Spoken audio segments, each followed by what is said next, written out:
નમસ્કાર મિત્રો, આજના આ ખાસ એક્સપ્લેનરમાં તમારું સ્વાગત છે। આજે આપણે એક એવી પ્લેબુક વિશે વાત કરવાના છીએ જે દરેક ટીમ લીડર માટે ખરેખર ગેમ ચેન્જર સાબિત થઈ શકે છે।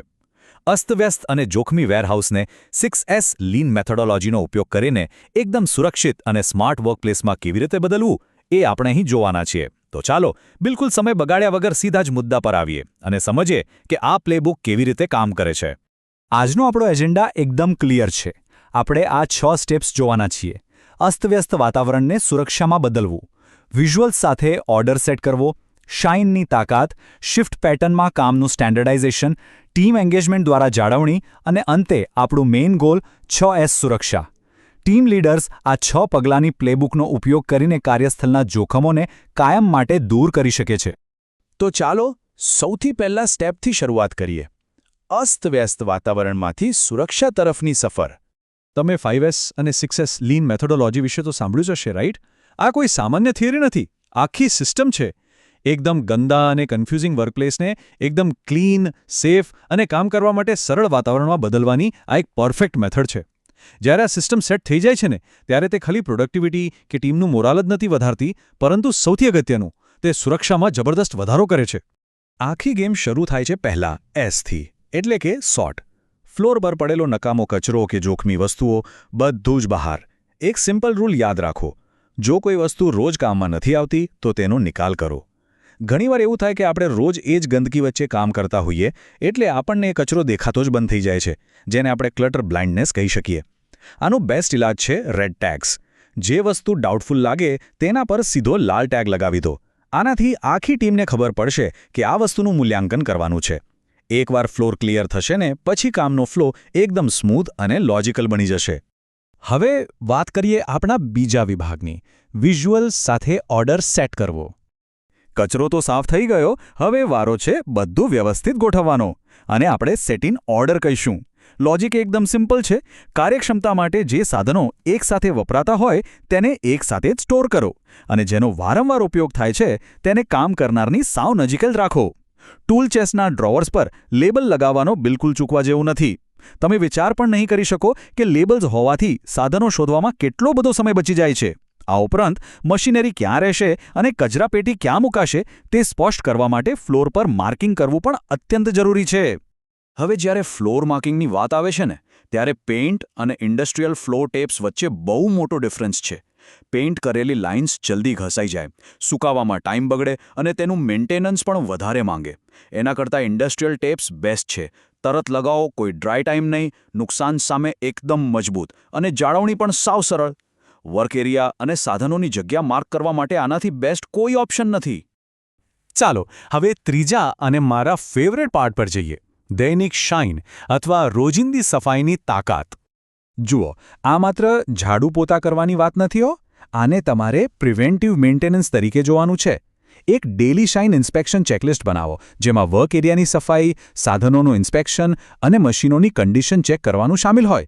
રોજ આ ચેકિંગ થાય ને, તો મશીનોમાં થતું મોટું નુકસાન અને મોંઘા બ્રેકડાઉન પહેલેથી જ અટકી જાય।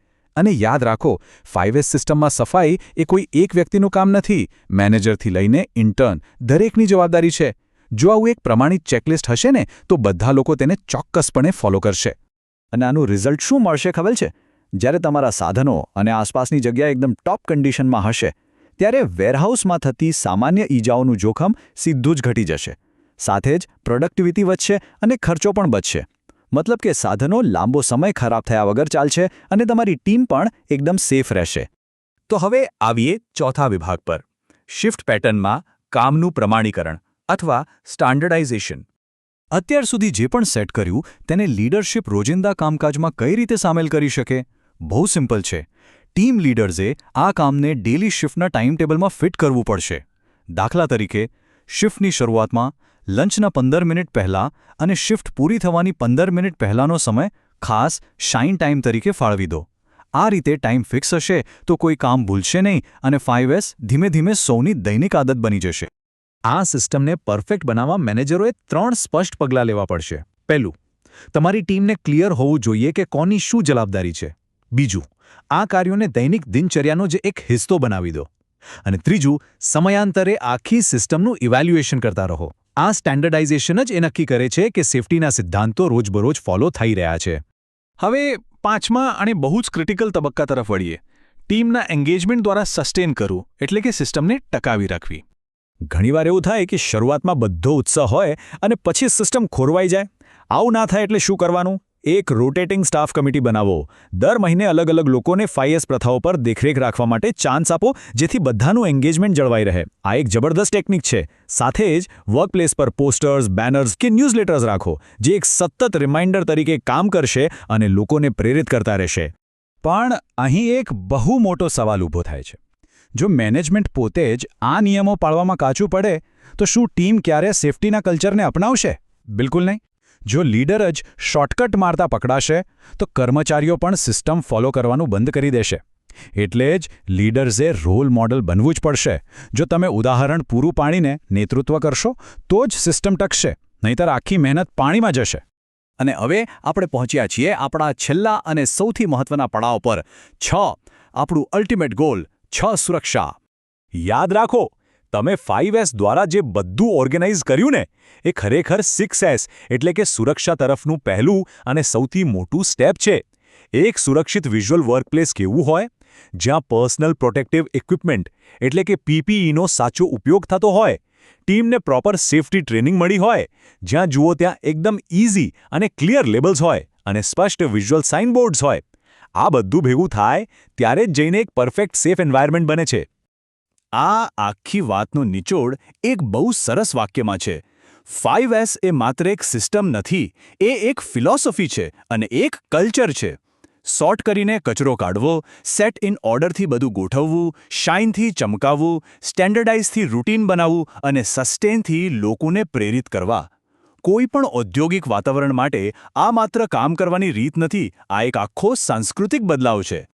તો આજના આ એક્સપ્લેનરના અંતે તમારે ખુદને એક સવાલ પૂછવાનો છે.